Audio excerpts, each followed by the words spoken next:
I am the Elder daughter of Kuldeep Singh Sengar. हम 2 बहनें हैं।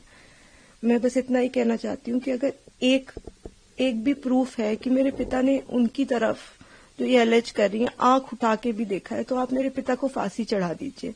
लेकिन प्लीज एक बार मेरे केस के जो सारे फैक्ट्स है वो तो लोगों के सामने आने दीजिए।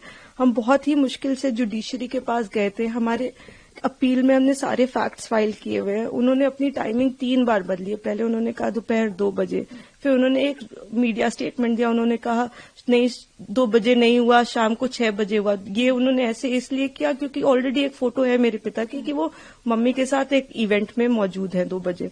फिर फाइनली उन्होंने जब एफआईआर लॉन्च की उसमें समय बदल दिया, 8 से 8:30 कर दिया। रिकॉर्ड पे है कि जो मेरे फादर की लोकेशन है, वो जो अलेज कर रही है जो जगह, उससे 17 किलोमीटर दूर मेरे फादर की लोकेशन है। वो खुद उस वक्त फोन पे बात कर रही हैं जिस वक्त उन्होंने ये टाइमिंग अलेज की है। तो इतने सारे सबूत होने, एम्स की रिपोर्ट है जो बता रही है कि वो 18 साल के ऊपर है और वो खुद को माइनर 15 साल की बच्ची बताती हैं। मैं बस ये आपके माध्यम से कहना चाहती हूँ कि मैं समझ रही हूँ कि आपकी भावना एक तरफ जुड़ी हुई है क्योंकि आपने ये सारे फैक्ट शायद कभी सुने नहीं है और ना किसी ने हमें नहीं अप्रोच किया कि आप अपना आपके फैक्ट्स क्या है। किसी ने उनसे कभी पूछा कि आप एक सबूत दिखा दीजिए कि आपकी तरफ कुलदीप सिंह सेंगर ने कभी आंख उठा के भी देखा। मैं कह रही हूँ अगर वो दिखा दे तो फांसी दे दे, लेकिन आप इस तरह का अनड्यू प्रेशर बना के, वो उन्होंने क्या किसी को बताया कि वो एक पॉलिटिकल पार्टी से एसोसिएटेड है। 2022 में उनकी मां ने विधानसभा का चुनाव लड़ा हुआ है उन्नाव से। ये सब चीजें वो नहीं बताएंगे क्योंकि वो सब चीजें उनके नैरेटिव को सूट नहीं करता। हम भी 2 बेटियां हैं, 8 साल से ड्यू प्रोसेस, मतलब हम कभी धरना देने नहीं बैठे, हम कुछ नहीं किया, हम ड्यू प्रोसेस पे विश्वास रख के, और आज भी हमें पूरा विश्वास है कि अंत में, क्योंकि हमारा केस इतना स्ट्रांग है, अंत में हमारी जीत होगी। लेकिन 8 साल हो गए। मैं आपसे हाथ जोड़ के विनती करती हूँ कि प्लीज एक बार मेरिट्स पे हमारा केस सुन लिया जाए। हम कोई दरिंदे नहीं है, हम भी नॉर्मल परिवार हैं, और वो हमें कुछ भी पावरफुल बोल ले या कुछ भी कह ले, असल बात तो यही है ना कि 8 साल से इतने सबूत होने के बावजूद वो जेल में बंद है क्योंकि एक बार आपने ऐसा झूठा इल्जाम उन पे लगा दिया। इस केस में इन्होंने स्टेटमेंट्स तो अपने बहुत सारे बदले ही हैं, जो कि आप अगर मुझसे कहेंगे तो मैं आपको डिटेल में प्रोवाइड कर दूंगी। इन्होंने समय 3 बार बदला है। पहले इन्होंने कहा कि दोपहर को 2 बजे कुलदीप सिंह सेंगर ने मेरे साथ रेप किया। उसके बाद इन्होंने कहा नहीं दोपहर के 2 नहीं बज रहे थे, शाम के 6 बज रहे थे। फिर इन्होंने चेंज किया, कहा नहीं ये नहीं हो रहा था, शाम के 8:30 बज रहे थे। जब सीबीआई ने मेरे फादर की लोकेशन निकाली तो उनकी लोकेशन 17 किलोमीटर दूर उनके उन्नाव ऑफिस की पाई गई। सीबीआई ने दूसरे केस में जानबूझ के हमें चार्जशीट किया, और उसके बाद जब दूसरे केस में चार्जशीट लगाई तो हमें पता लगा कि हमने जब वो सीडीआर देखे तो हमें पता लगा कि ये तो उस वक्त पे फोन पे बात कर रही थी। तो सीबीआई ने भी जानबूझ के, आई डोंट नो किस प्रेशर में आके, सारे इंस्टीट्यूशंस, लेकिन सीबीआई ने प्रेशर में आके हम पे इनके कहने पे चार्जशीट लगाई। मैं देखिए किसी पे इल्जाम नहीं लगा रही, मैं बस ये कह रही हूं कि अभी भी ये सारे तथ्य हमारी अपील में मौजूद है। हमारे पास इनका एक रिकॉर्ड है। एक बार हमारी बात प्लीज सुन ली जाए, क्योंकि हम भी बेटियां हैं, 8 साल से इधर उधर भटक रहे हैं। उनके साथ देने के लिए तो बहुत लोग हैं। हम अकेले ही कोर्ट जाते हैं, अगर वो हमें गाली देते हुए भी हमारे बगल से निकल जाती हैं तो उनके पास सिक्योरिटी है, हमारे पास मैडम सिक्योरिटी नहीं है। वो गाली भी देती है तो भी सब कहते हैं कि तुम्हें अपने पापा को निकालना है ना बेटा, तो सीधे देखती रहो, गाली खाती रहो, लेकिन तुम्हें जवाब नहीं देना है। हमने आज तक किसी को जवाब नहीं दिया, यही सोचते हुए, क्योंकि हम प्रोसेस में कि हम हर चीज सही ढंग से करेंगे, हम किसी ऐसे वैसे लोगों के पास नहीं जाएंगे, तो कहीं ना कहीं इतने सबूत है इसमें कि हमें जीत मिलेगी। तो हम उसी का इंतजार कर रहे हैं। हमारी बस हाथ जोड़ के यही कि हम बिल्कुल विश्वास करते हैं, हम सारी संस्थाओं पे विश्वास करते हैं, लेकिन मैं बस इतना प्रे करना चाहती हूँ कि किसी के प्रेशर में आके कोई काम ना हो। आप सबूत देख के काम करिए। अगर सबूतों में हमारे जरा सा भी आपको गड़बड़ लगे तब आप ये काम करिए, लेकिन नहीं है। उनसे कहीं ना वो एक चीज सबूत दिखाए।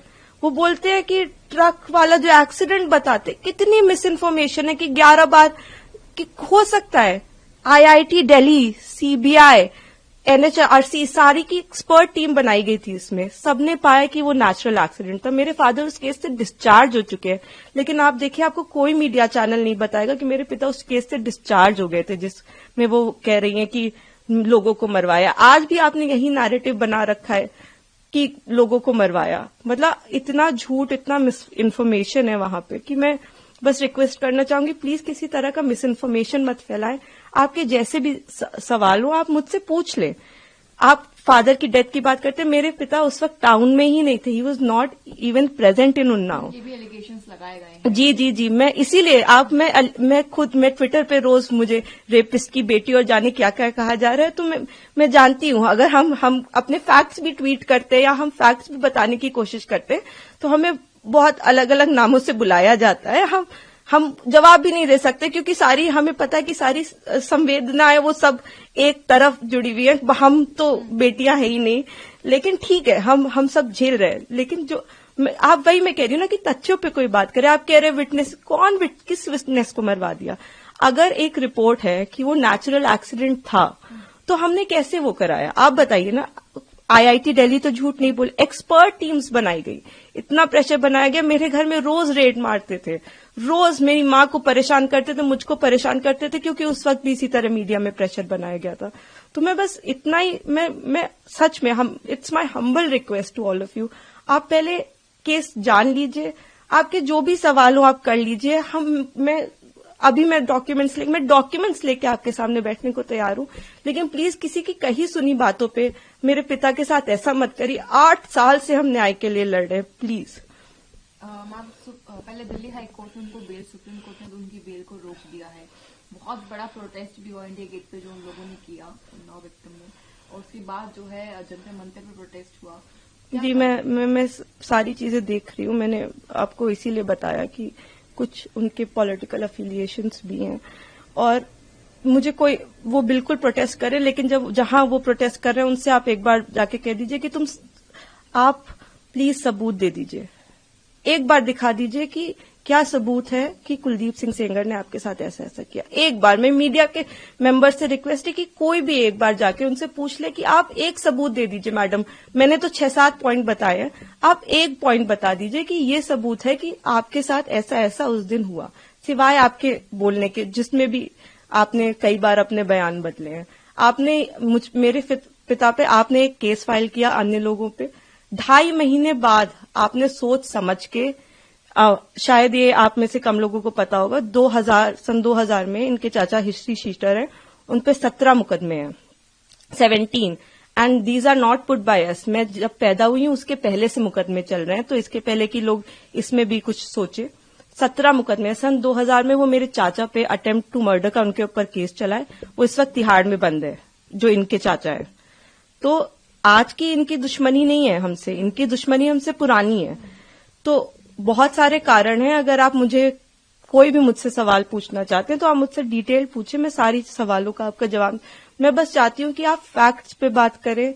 आप एक बार, मैं भावनाएं समझती हूँ सबकी, किसी को भी, मैं खुद एक बेटी हूं, मुझे ये कहानी किसी बच्ची की सुनाई जाती तो मैं भी शायद ट्विटर पे गालियां ही लिख रही होती, लेकिन उस कहानी में कितना सच है ये जान लीजिए कि दूसरी तरफ भी हैं बेटियां, दूसरी तरफ भी लोग हैं। जिस इंसान को आप इतना बुरा समझ रहे हैं वो नहीं है, वो 2 बच्चियों के, और मैं इसलिए नहीं कह रही कि आप आर्ग्यूमेंट्स वो लेके आए, लेकिन वो भी इंसान, क्या उन्होंने देखा भी आंख से? आप एक प्रूफ दे दीजिए और आप मेरे पिता को फांसी पे चढ़ा दीजिए। मैं कह रही हूं, अगर एक भी सबूत है कि मेरे पिता ने उस लड़की की तरफ आंख उठा के भी देखा है तो आप मेरे फादर को फांसी दें।